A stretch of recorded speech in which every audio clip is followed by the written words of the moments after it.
You don't even know what you just did, Ji-hoon whispered, blood on his cuff, eyes locked on her shaking hands. Maybe not, Claire said, voice cracking, but I know what it cost me. Then the servers went dark, and so did the city. When was the last time you were underestimated, and proved everyone wrong?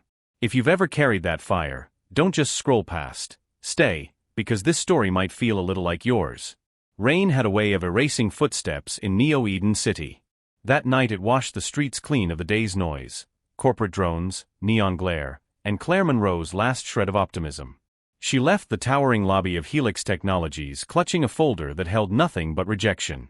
The HR manager's polite smile still echoed in her ears. You're talented, Miss Monroe, but we're looking for someone who fits our culture. Culture. The word clanged in her head like a locked gate. She tugged her hood tighter and started walking home through the drizzle. The train had stopped running again. The power grid flickered across half the city. On the digital billboards, politicians promised a smarter Neo-Eden. Claire wondered what that meant for people like her, smart enough to build the world, never quite enough to belong in it. Inside her backpack sat an old laptop patched together with duct tape and hope. Coding was the one language that made sense when everything else didn't. She'd learned it sitting beside her father, back before a false data crime destroyed his career. He used to say, "Machines never judge, Claire. Only humans do." If this story made your heart race or ache a little, don't just scroll away. Hit subscribe so you never miss the next story that reminds you how powerful pain, love, and redemption can be. Leave a comment below. Tell me where you are watching from. And if you believe every person deserves to be seen no matter where they come from, tap that like, not for me, but for every Claire who's ever been told she wasn't enough. On the 27 floors above ground, Ji-hoon Kong watched the same rain slide down a glass wall. His office smelled of espresso and gun oil, an odd mix of business and threat. A holographic screen floated before him, strings of code, encrypted transactions, supply routes. Beneath the sleek veneer of the Kong Group, his empire pulsed like a hidden artery feeding the city's underworld. Still no solution? He asked in Korean. His chief tech, Min-suk, swallowed hard. 10 consultants failed, boss. The algorithm collapses after line 412. It's unsolvable. Ji-hoon's jaw tightened. Nothing is unsolvable. People just stop too soon. He dismissed the room. When the door hissed shut, silence swelled. Outside, lightning webbed the skyline. Somewhere below, the streets glimmered, alive, chaotic, indifferent. Claire turned a corner toward the narrow lane that led home. The puddles reflected orange neon from a fried food stall and the pulse of a broken streetlight. That's when her boot kicked something small and metallic. A flash drive. It was plain, silver, unmarked, except for a faint engraving, K11. She hesitated, glancing around. No one. She pocketed it and kept walking, curiosity already working its way through her fatigue. By the time she reached her tiny apartment, thunder was shaking the windows. She dropped her bag, plugged in her dying laptop, and slid the drive into place. The screen filled with cascading code. Dense, layered, encrypted far beyond anything she'd seen. "What are you?" she murmured, tracing the syntax with her finger. Whoever wrote it knew architecture, security, and fear. She should eject it, delete it, move on. Instead, she opened a new file and began to work. Hours blurred. Lines of code unfolded like a puzzle meant only for her mind. Every failed job interview, every closed door, fueled her persistence. Outside, dawn leaked gray light into the room. When the program finally compiled, a single message appeared. Access level 0 breached. Claire blinked. No way. She had just done what 10 experts apparently couldn't. She didn't know it yet, but that breach had echoed straight into Ji-hoon Kang's secure network. Across town, alarms screamed through the Kong Group's private servers. Min-suk burst into Ji-hoon's office, rain soaking his jacket. "Sir, someone broke the primary firewall." "From where?" "Industrial District. Unknown user." They decoded the K11 sequence. For a heartbeat, Ji-hoon didn't move. Then he whispered, "Find them." Back in her apartment, Claire finally closed her laptop. The city outside had brightened into a weak morning, the kind that promised nothing. She looked at her reflection in the cracked window, hair in chaos, eyes burning with a thrill of discovery and fear. "Guess I'm not useless after all," she said to no one. A knock startled her. She froze. Too early for neighbors, too sharp to be friendly. She peeked through the peephole, nothing but shadows in the hallway. Her phone buzzed. Unknown number, nice work. Her stomach dropped. She spent the rest of the day pretending life was normal. Coffee, calls from her sister Tiana, the hum of rain. But she kept glancing at that flash drive on the table, silver against the dark wood, like temptation itself. Across Neo-Eden, Ji-hoon watched security footage of the same woman leaving a corporate building, rain dripping from her hood. "Interesting," he murmured. "A woman they refused might be the one who saves us." He didn't know her name yet. But he would. Have you ever walked away from rejection, not realizing it was guiding you straight to your purpose? If this moment stirred something in you, follow this journey. Sometimes the things that break us are the ones that open every locked door. The hum of her old fan was the only sound left in Claire Monroe's apartment. She hadn't slept. Not really. Her eyes were red, fingers stiff from typing, brain still replaying the moment the code opened. She tried convincing herself it was harmless, just another online mystery cracked for fun. But somewhere deep inside, her instinct screamed no. This wasn't normal data. It was too organized, too purposeful, and too alive. The silver flash drive sat on the table, gleaming like it knew something she didn't. Claire rubbed her temples. "Just delete it," she muttered, hovering the mouse over the file. But curiosity had always been her downfall. Instead of deleting, she reopened the program. A second window blinked alive, one she hadn't created. It showed nothing but a black screen with a single line of text. "Hello, Claire." Her breath caught. "What the?" Before she could react, another line appeared. "You solved it." They said no one could. The laptop fan roared as new code streamed across the display, filling the room with flickering light. Claire slammed the lid shut. Her heart pounded so hard it drowned out the rain outside. Across the city, Ji-hoon Kong stood before a wall of servers, their hum deep and constant like a mechanical heartbeat. His men moved with silent urgency. "The breach traced to a single apartment," Min-suk reported. "She's not government, not corporate. Civilian. Background check says she's Claire Monroe, unemployed software engineer." Ji-hoon's gaze hardened. "And she cracked K11? "Yes, boss. She accessed the zero-level gate. You know what that means." He did. The K11 file wasn't a business algorithm. It was a cipher linked to encrypted accounts holding data from old government operations, and from his own family's tragedy. The idea that some random woman had touched it was impossible, and yet, here they were. "Bring her in," Ji-hoon said quietly. "No noise. No blood." Meanwhile, Claire paced her small kitchen, the laptop still closed like a ticking bomb. Every creak of the floorboards made her jump. She called Tiana. "Hey sis," came Tiana's sleepy voice. "Do you ever feel like you messed with something you shouldn't have?" There was a pause. "Claire, what did you do this time?" "Nothing illegal. I just found something. Solved it." "Then that's a good thing." "I don't think the people who made it will agree." As if on cue, her apartment lights flickered.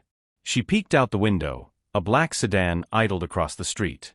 Two silhouettes sat inside, unmoving. Claire's pulse spiked. "Tiana, I have to go." She hung up, grabbed her bag, and bolted for the fire escape. Rain lashed against the rusted metal as she climbed down. She hit the alley and ran, breath steaming in the cold air. Neon signs reflected in puddles like a distorted dream. Behind her, the sound of a door slamming echoed. "Miss Monroe," a voice shouted. She spun around. A tall man in a black coat approached, umbrella glinting in the streetlight. His accent was faintly Korean. "You need to come with us. You're not safe here." "Yeah," she snapped, backing away. "I bet I'm safer with random strangers chasing me through alleys." Before he could reply, she darted around the corner and disappeared into the crowd spilling from a late-night market. The smell of fried noodles and damp clothing filled the air. She kept moving until she blended into the chaos. By the time she reached the train underpass, her shoes squelched with rainwater. She crouched behind a pillar, breathing hard. Her laptop buzzed again inside her bag, vibrating like a trapped insect. She opened it cautiously. The black screen flashed one more message. Don't run. We need you. The words glowed for a moment, then vanished. She stared at the empty screen, feeling the pulse of fear and something else, intrigue. Whoever was behind this didn't want her dead. They wanted her mind. Ji-hoon watched a new data trace appear on his monitor, her movements lighting up the map in real time. She's fast, Min-suk noted. Resourceful. Using public Wi-Fi nodes to bounce her location. Ji-hoon almost smiled. She's thinking like us. Min-suk hesitated. Boss, why not just wipe her system remotely? Because she solved it. She saw what no one else could. If we destroy her data, we lose the only person who understands the breach. And if she exposes us? Ji-hoon's eyes darkened. Then she signs both our deaths. But somehow, I don't think she will. Claire finally made it to an old arcade cafe, one of the few places open all night. The air smelled of dust and burnt circuits. She found a quiet booth in the back, ordered cheap tea, and reopened her laptop. What are you? She whispered. The code she'd cracked earlier was expanding again, as if evolving. Hidden among the lines was something new, coordinates. When she copied them into a map, a location appeared, Kong Group headquarters. Her stomach turned. The name was infamous. Everyone knew it belonged to the city's most powerful underground figure. Oh no, she breathed. What did I just hack into? Back in his penthouse, Ji-hoon poured himself a drink, eyes fixed on the skyline. He admired the storm, how it hid things in plain sight. For years, he had kept his empire alive by staying unseen. Yet tonight, a woman he'd never met had breached the one wall he swore was unbreakable. She's the one, he said under his breath. I want to meet her. Sometimes, destiny doesn't knock, it breaks down your firewall. Have you ever stumbled into something that terrified you, but felt too important to walk away from? If this story made your heart race or ache a little, don't just scroll away. Hit subscribe so you never miss the next story. Leave a comment below. Tell me what moment hit you hardest.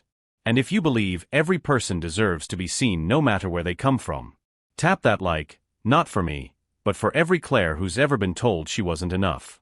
Claire Monroe had never been followed before. Not like this. Not by men who moved like shadows and spoke into invisible mics.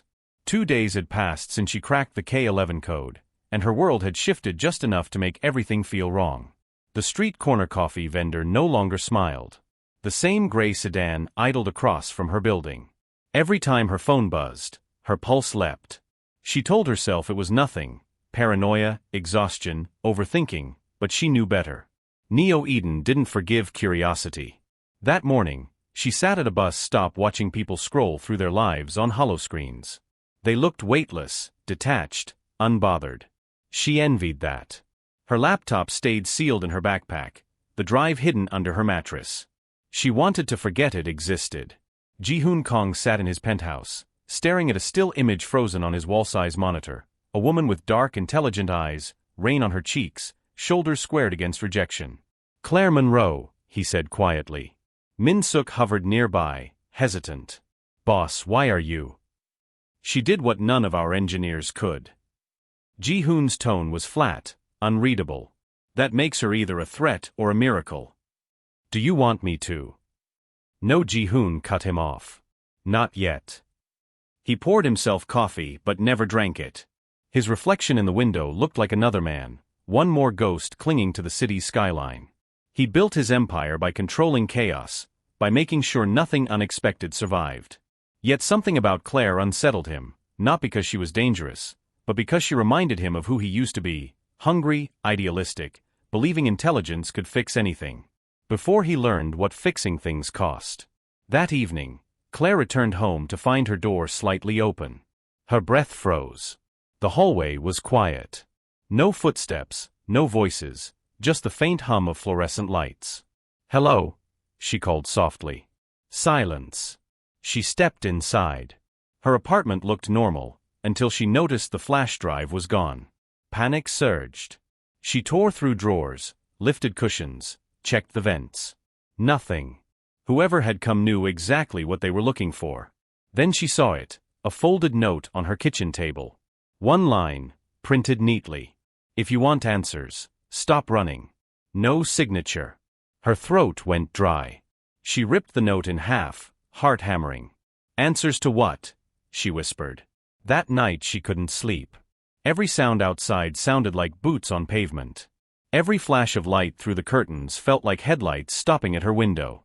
Meanwhile, in a dimly lit warehouse at the edge of Neo-Eden, Ji-hoon met with an older man whose presence commanded respect, Chairman Han, his silent investor and the only person Ji-hoon still listened to. The breach is bad for business, Han said, voice gravelly. You should have eliminated her already. She's not our enemy. Han's eyes narrowed. She accessed family data, Ji-hoon. Your brother's file. Do you think that's coincidence? Ji-hoon's jaw tightened. He remembered his brother's face, younger, braver, gone too soon. The K-11 file contained evidence that could unravel the truth behind that death. That was why Ji-hoon had locked it away, buried it under impossible encryption. And now Claire Monroe had unearthed it. I'll handle it, Ji-hoon said. You'd better, Han replied. Because if she talks, we all fall. The next day, Claire went to her sister Tiana's diner. The air smelled of coffee and burnt toast, a welcome change from fear. Tiana noticed immediately. You look like you haven't slept in years. I might have accidentally hacked the wrong person. Tiana laughed, then saw her face and stopped. Claire. You're serious? Claire nodded, voice trembling. Someone broke into my place. They left a note. Tiana reached across the counter, squeezed her hand. Go to the police. I can't. Whoever they are, they own the police. For the first time, Tiana looked afraid. Then what are you gonna do? Claire stared at her coffee, steam curling like a question mark.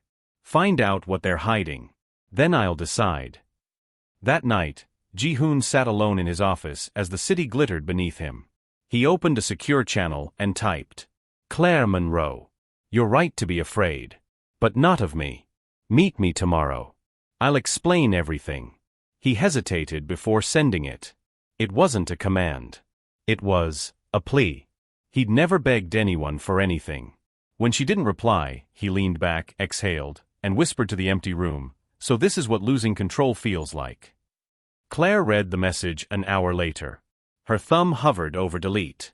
Every rational cell in her body screamed run. But curiosity, that dangerous spark that had started it all, whispered stay. She closed her phone, turned off the lights, and sat in the darkness. For the first time, she realized she wasn't afraid of dying. She was afraid of never knowing why she mattered enough to be hunted. Outside, thunder rolled. Somewhere far above the city, Ji-hoon waited, and neither of them could admit they were already bound by something stronger than fear. Have you ever tried to ignore something your soul already decided was meant for you? Sometimes resistance isn't bravery, it's fear wearing armor. Would you have deleted the message, or answered it? If you felt that quiet war between fear and curiosity, the one that keeps you awake at night, hit subscribe, leave a comment. What would you have done if you were Claire? And tap like for every moment you fought the urge to run from something that might just change your life. Morning broke through Neo-Eden's gray skyline like a half-lit promise. Claire Monroe sat at her kitchen table, staring at her cold coffee, the message from Ji-hoon still glowing on her phone screen. Meet me tomorrow. I'll explain everything. She told herself she wouldn't go. She rehearsed deleting it 5 times. And then, as always, curiosity won. At noon, she walked into the city's oldest library, Neutral Ground, according to the encrypted coordinates Ji-hoon had sent later that night. It was almost empty, just the faint hum of lights and the smell of old paper. A man stood near the philosophy section, back turned.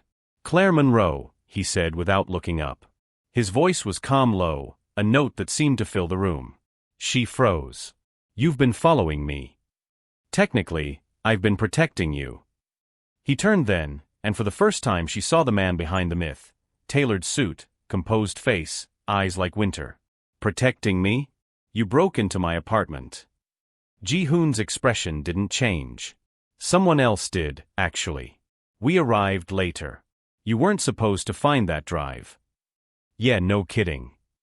She crossed her arms. What is it? What did I open? He studied her for a moment, as if deciding how much truth she could survive. Something that was never meant to see daylight. You decoded a key linked to accounts and files from, before the Kong group was clean. You mean before it was criminal? His mouth twitched, almost a smile, but not quite. Before it became what it had to be to survive. She shook her head. You talk like corruption is a natural disaster. It is, he said softly. You just can't stop the rain. The silence between them stretched. Claire glanced toward the exit. Two men in black suits now stood there motionless.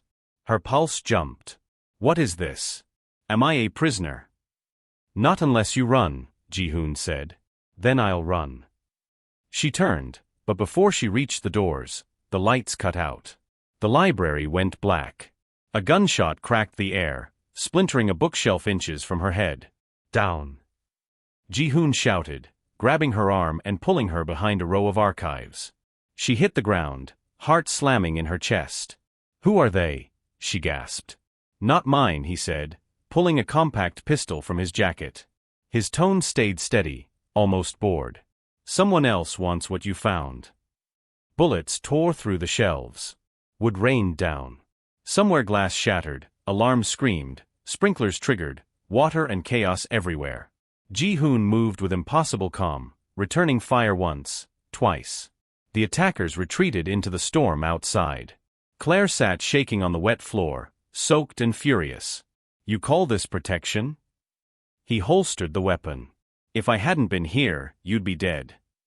Maybe I'd prefer that to being dragged into your nightmare.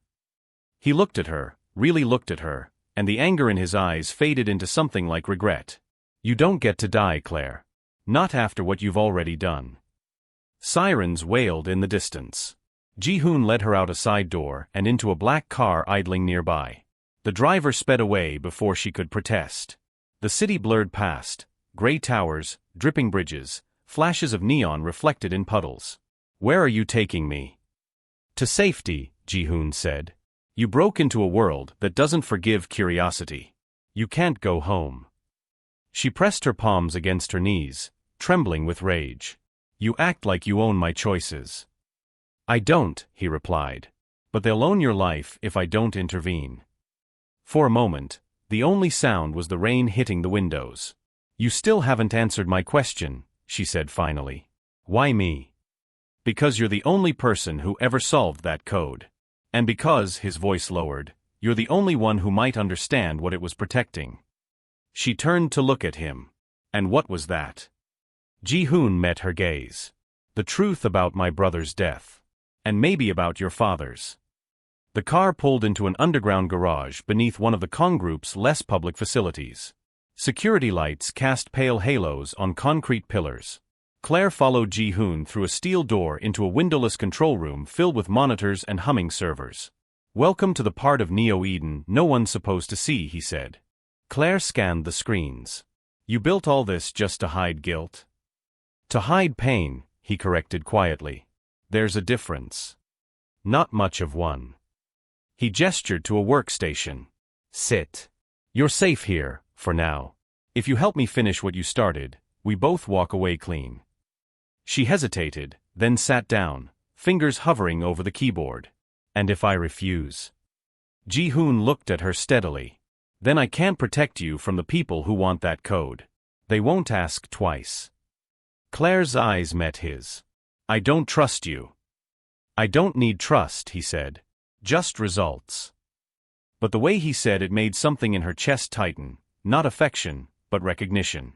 Two broken systems, both pretending they still worked. Have you ever been forced to work with the very person you swore was the problem, only to realize they might hold your answer?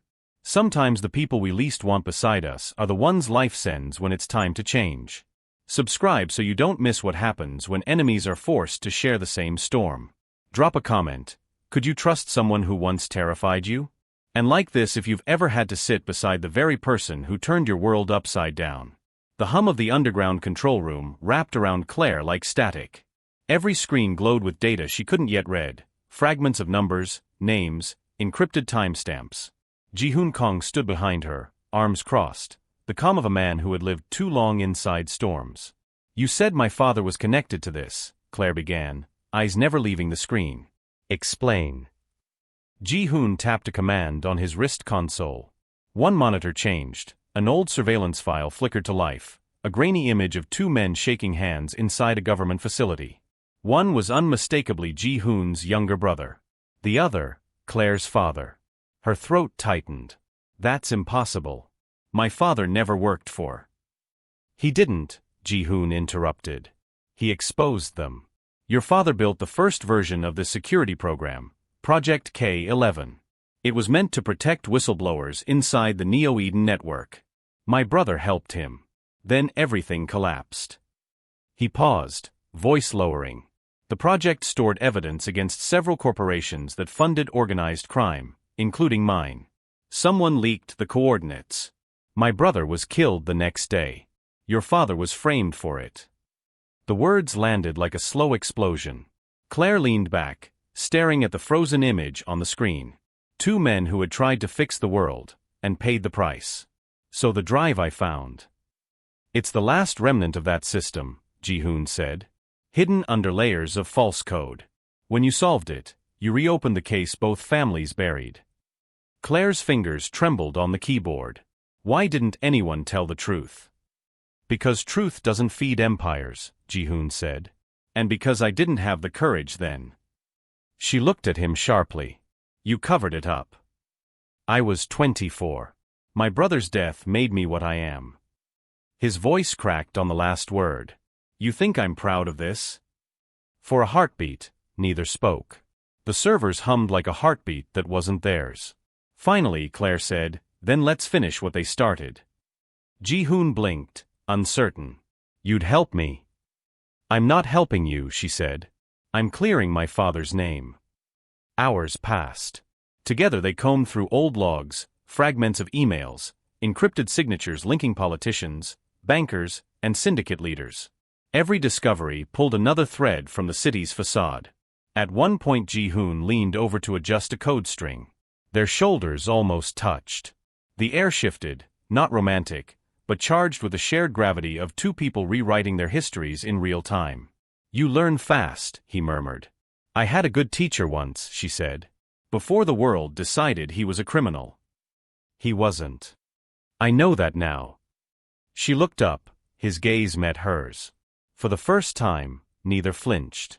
Later, a proximity alarm flared red across the monitors. Min-suk's voice came through the intercom, tense.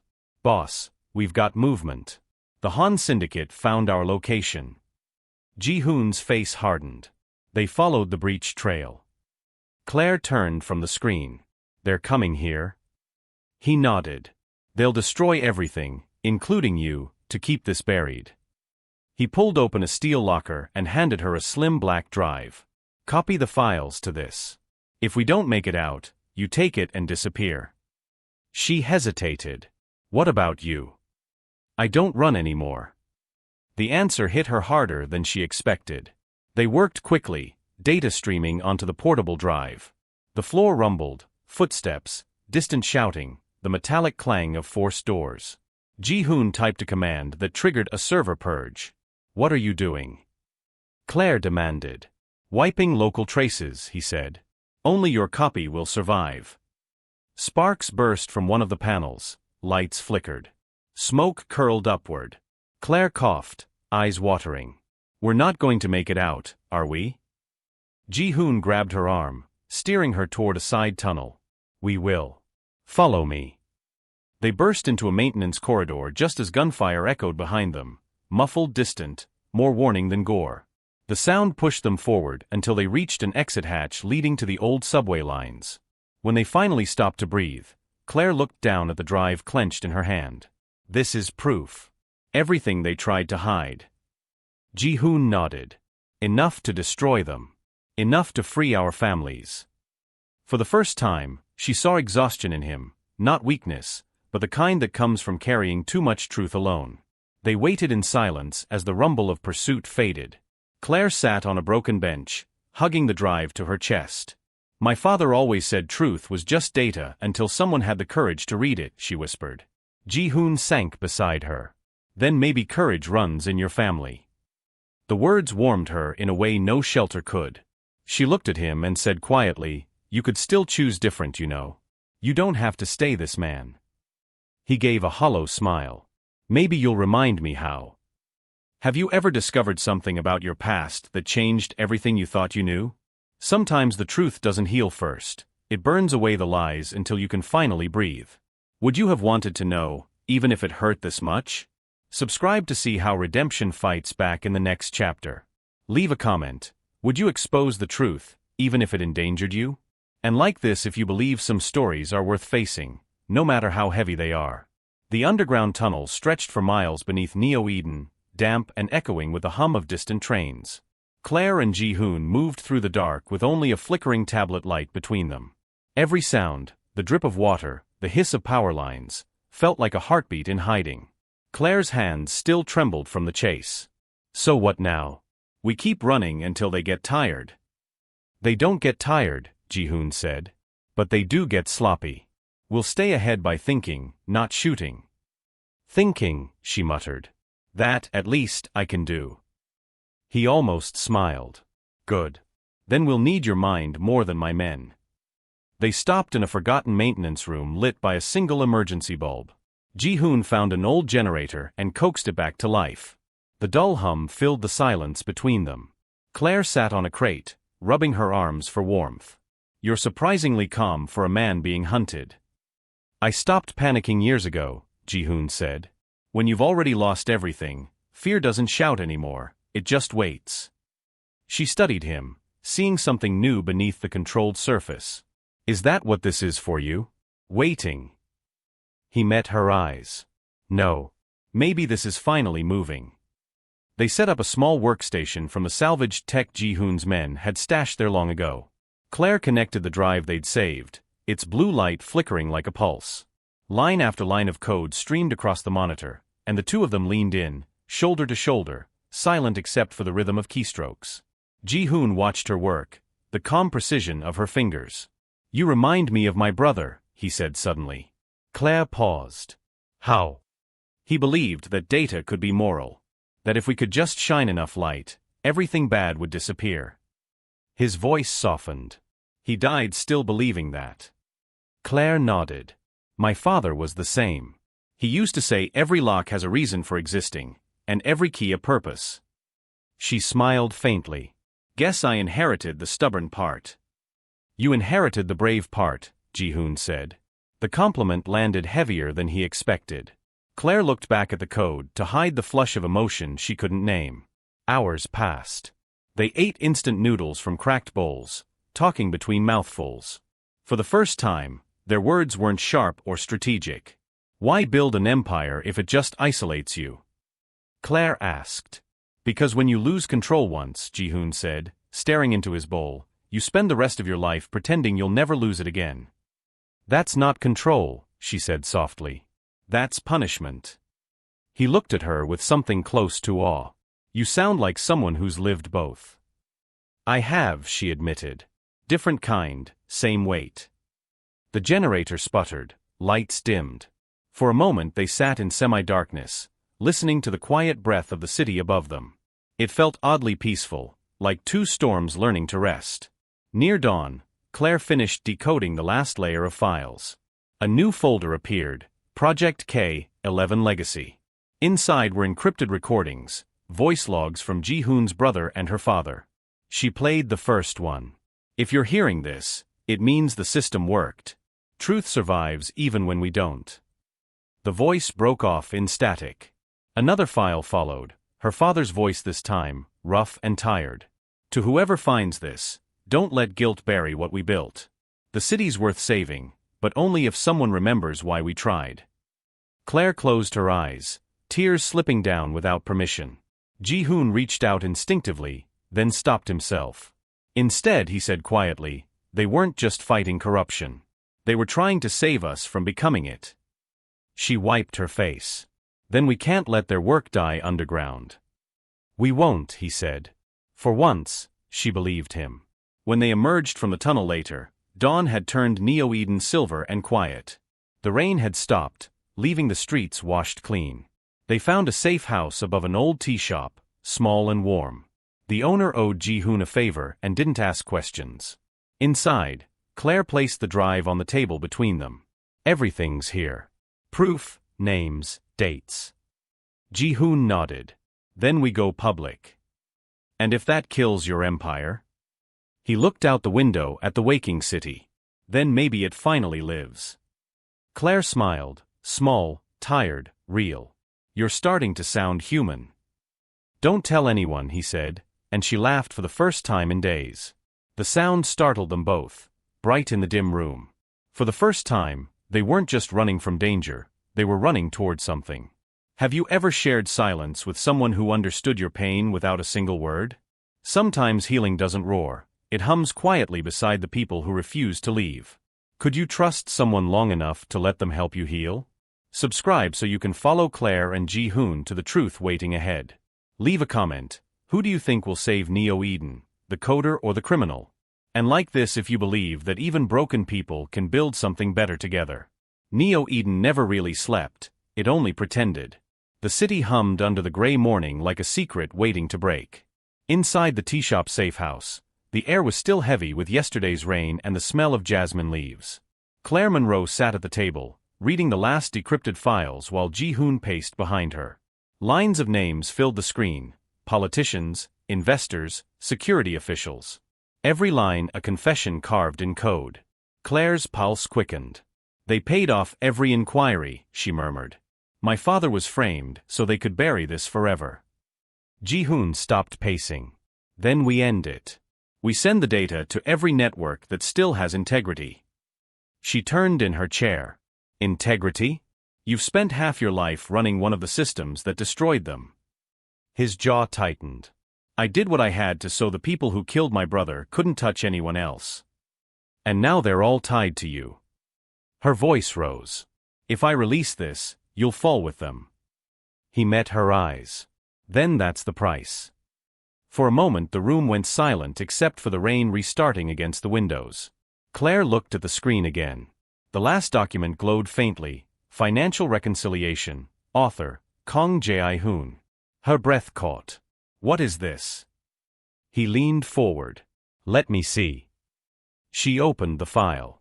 Transfer records, millions of credits, wired from the Kong Group to an offshore account. The recipient name blinked like a ghost from her past. Beneficiary, Monroe Foundation. Her father's foundation. The one that mysteriously appeared after his arrest. Her voice trembled. You funded the evidence against him. You paid for the lie. Ji-hoon froze. It's not what you think. Don't, she said, standing. You told me you wanted redemption. All this time you were buying silence. I was trying to save your family, he said. Your father's case, those payments kept him alive long enough to hide the truth. You expect me to believe that? He didn't answer. The silence was worse than denial. Claire stepped back from the table, shaking her head. You knew what happened. You let me hate the wrong people. I couldn't tell you. His voice cracked now. Han still controls half the city. If he found out. Then you protected yourself, not me. The door burst open. Min-suk rushed in, breathless. Boss, they found us. Han's men, rooftops and alleys both. Ji-hoon turned to him, every trace of emotion vanishing behind command. Evacuate the perimeter. We'll leave through the back stair. Min-suk hesitated. She's coming with us? Ji-hoon looked at Claire, but she'd already grabbed the drive and slung her backpack over one shoulder. No, she said. I'm done hiding in your shadows. Claire. Don't. She walked to the door. You don't get to call me that right now. She slipped past Min-suk into the stairwell before anyone could stop her. Outside, the streets were slick and crowded, steam rising from the vents. Claire blended into the noise, clutching the drive against her chest. She had what she needed to destroy every lie, including Ji-hoon's. A message flashed across her holowatch. Unknown sender. They're lying to you. Meet at the pier if you want the whole truth. H. She stared at it, rain pooling in her hair. Han. The name Ji-hoon had spoken with fear. She hesitated only a moment before heading toward the waterfront. In the distance, Ji-hoon reached the alley just in time to see her vanish into the crowd. Min-suk caught up, drenched and angry. "She's heading straight into a trap," he said. Ji-hoon cursed under his breath. "Call the team. No weapons near her, just eyes." "Boss, after everything she saw." "I don't care," Ji-hoon snapped. "She doesn't die because of me." The pier was quiet when Claire arrived. Wind whipped off the dark water. She waited, pulse hammering, until a sleek black car rolled up. Chairman Han stepped out, coat immaculate, smile thin. "Miss Monroe," he said smoothly. "Your father would be proud. You've done what no one else could." "I know who you are," she said. "And I know you had him framed." Han's smile never wavered. "You think too small. Framed, protected, it's all perspective. Your father and Ji-hoon both served a larger design. And now so do you." He held out his hand. "Give me the drive, and I'll clear your father's name publicly." Claire shook her head. "You don't clear names. You erase them." Han's eyes hardened. "Then you'll vanish with the truth." Behind him, headlights cut through the fog, Ji-hoon's convoy. Han's men stiffened. Tension snapped through the air. Ji-hoon stepped forward, voice low but steady. "She's under my protection." Han smiled coldly. "Still trying to atone for your brother?" "Trying not to lose another innocent," Ji-hoon replied. For a second, the two men stared at each other, the empire that was and the conscience trying to return. Then Han turned away. "This isn't over, Kong." The car pulled off into the fog. Claire stood at the edge of the pier, shaking. Ji-hoon approached slowly. "You shouldn't have come alone. I shouldn't have trusted you at all." He took a step closer, water lapping against the dock. "You were right about me. I lied. But not about why I wanted this finished." "Then tell me the truth, finally." "I was afraid," he said. "Afraid you'd look at me the way you're looking now." Her voice was barely a whisper. "Then be afraid. You earned it." She walked away, leaving him staring at the horizon where the city lights met the storm. Have you ever trusted someone so deeply that their silence hurt more than their betrayal? Sometimes the breaking isn't the end, it's the moment you finally see what was real. Would you walk away, or stay to demand the truth? Subscribe to see whether truth or forgiveness wins next. Drop a comment. What would you have done in Claire's place? Expose him or hear him out? And like this if you've ever learned that honesty can break things before it heals them. Neo Eden's skyline flickered through the fog like a dying signal. The pier was empty now, just wet boards and the echo of words neither of them could take back. Claire Monroe walked until the sound of the waves drowned out everything else. Each step felt heavier than the last. She found an all-night cafe tucked between warehouses. Inside, the air smelled of strong coffee and static from old televisions. She sat by the window and opened her laptop. The encrypted drive rested beside it, humming softly, as if it could feel her hesitation. The cursor blinked in front of a message draft titled Public Release, Project K11. All she had to do was hit send. The files would scatter across every data stream in Neo Eden, exposing everything: the corruption, the murders, the Kong Empire, the government deals.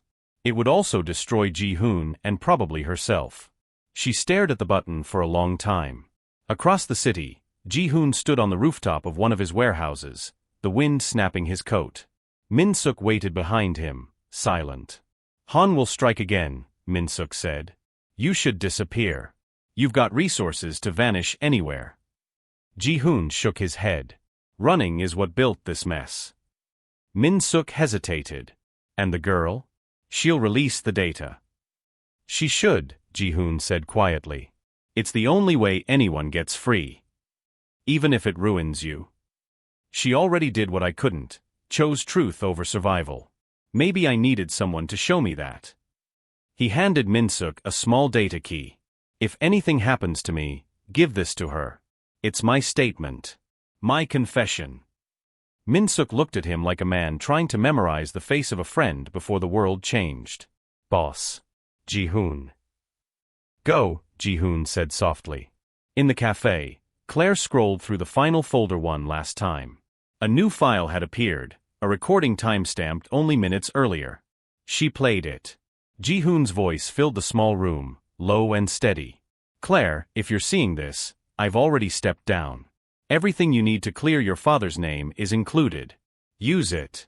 But leave me out. The city doesn't need another villain begging for forgiveness. It needs a truth no one can buy. Do what I couldn't. The message ended with static. She sat back, hands shaking. For the first time she understood. His silence at the pier hadn't been cowardice, it was surrender. She whispered to the screen, "You're wrong about one thing. The city needs to see you take responsibility." She copied the files again, this time adding the confession he'd just sent. Then she hesitated and opened a private channel. To Ji-hoon Kong, I'm not doing this to punish you. I'm doing it so we both stop hiding. She hit send. Outside, rain began again, soft, rhythmic, cleansing. She walked out of the cafe and headed toward the main communication tower, the only place strong enough to broadcast without being intercepted. Every step through the quiet streets felt like walking into a decision she couldn't undo. At the same time, Ji-hoon drove alone through the industrial district. The roads shimmered under the streetlights. His hollow watch vibrated once. Message received. He didn't open it. He just kept driving. He stopped at the base of the same tower Claire was climbing. From opposite sides of the structure, they reached the top deck as lightning flashed across the city. For a long moment, they just stood there, wind whipping between them, the drive glowing faintly in Claire's hand. "You came," she said. "I had to see it," he replied. "I wanted to know how it feels when the truth finally wins." She turned the drive over in her fingers. "It doesn't feel like victory. It feels like grief." "Maybe that's the cost," Ji-hoon said. "You can send it now. I won't stop you." Claire looked at him, tired, soaked, human. "You're not the man who built this anymore, are you?" "No," he said. "I'm the man trying to tear it down." Lightning flared again. The tower lights flickered. She slipped the drive into the main console and began the upload. Data surged upward in streams of light, racing across every frequency in Neo-Eden. Ji-hoon closed his eyes as the signal burst across the sky. "My brother," he whispered, "we finished it." When the upload completed, the console beeped once, confirmation. Claire stepped back. "It's done." Below them, alarms began to echo through the city as networks overloaded with truth. Ji-hoon turned to her. "You should go. They'll come for anyone connected." "I'm not running anymore," she said. "Neither are you." They stood together watching the city flicker like a heartbeat restarting after years of silence. Have you ever stood between what's right and what's safe, knowing you can't have both? Sometimes courage isn't loud. Would you press send, even if it cost you everything? Subscribe to see how redemption finally lands in the last chapter. Leave a comment. Do you think Claire and Ji-hoon did the right thing? And like this if you believe that sometimes doing the right thing means breaking the world open first. The morning after the broadcast, Neo-Eden sounded different. No police sirens, no traffic horns, only rain, steady and soft, washing the city clean. Screens across the skyline replayed the same message. Project K-11 evidence released to public archive. Claire Monroe stood in the same library where everything had begun, watching light spill across the floor. The once silent space buzzed with quiet voices, students, reporters, ordinary people reading what had been hidden for decades. Her father's name filled every headline. Cleared. Honored. Truth confirmed. She closed her eyes, letting the words sink in like sunlight. The weight she'd carried since childhood began to lift, not completely, but enough to breathe. Across town, Ji-hoon Kong stepped out of a government building surrounded by cameras. He had surrendered before sunrise, carrying the same drive Claire had used. There were no handcuffs, no grand speeches, just a man facing what he built. When reporters shouted questions, he answered quietly, "I'm responsible. My brother and her father died protecting the truth. I won't hide from it anymore." It wasn't the confession they expected, but it was the one Neo-Eden needed. By noon, the rain turned to mist. Claire walked through the marketplace, a hood over her head, watching people argue and celebrate in equal measure. The city wasn't fixed overnight. Chaos still hummed underneath. But this time, it felt like honest noise. She stopped at a small memorial near the river. Two names etched into steel, Eli Monroe and Kong Do-hyun. Someone, she guessed Ji-hoon, had left a single white chrysanthemum between them. She placed her hand on the cold metal. "We did it," she whispered. "You were right, machines don't judge. But people can learn." Later that evening, she visited the correction facility on the city's outskirts. The guards nodded her through. Inside, Ji-hoon sat at a simple table, dressed in gray, the faintest smile on his face when he saw her. "I wasn't sure you'd come," he said. "I wasn't sure either," she replied. They sat across from each other, the silence comfortable this time. "They'll rebuild the system without me," he said.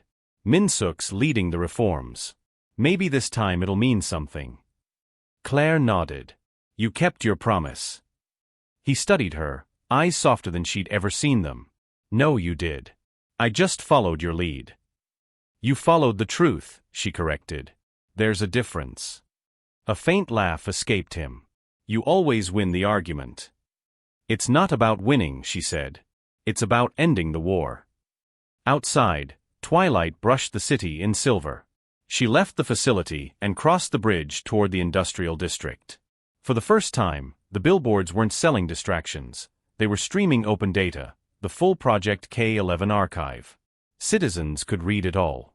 Tiana met her halfway, wrapping her in a hug that smelled of coffee and safety. "You really did it," she said, eyes shining. "We did," Claire replied. "Dad would have loved the noise." Days later, Claire returned to her apartment. It looked smaller now, less like a cage and more like a beginning. On her desk lay an envelope with no return address. Inside was a single data chip and a note in Ji-hoon's handwriting. "For when the city forgets again. Keep its memory alive."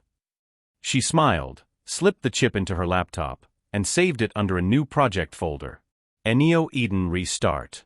For the first time in years, she allowed herself to dream, not of revenge, but of rebuilding. Weeks passed. The city adapted. Whispers of a truth commission filled the streets. People argued, protested, and began to hope.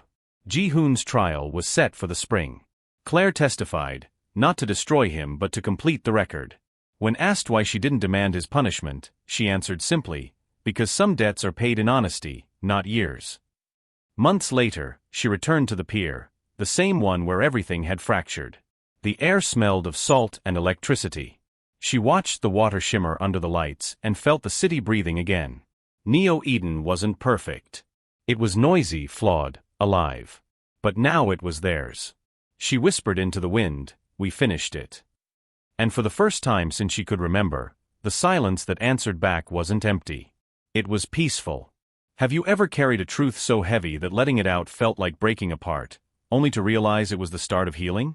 Maybe redemption isn't about undoing the past, but about choosing what you'll build next. What would you rebuild if you were finally free? If this ending gave you even a spark of hope, don't let it fade. Subscribe so you're here when the next story begins, because truth and redemption never really end.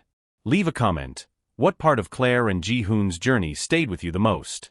And like this if you believe every broken city, and every broken person, deserves another sunrise.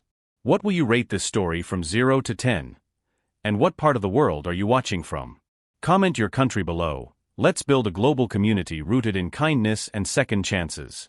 If this story moved you, don't forget to subscribe and share it with your friends.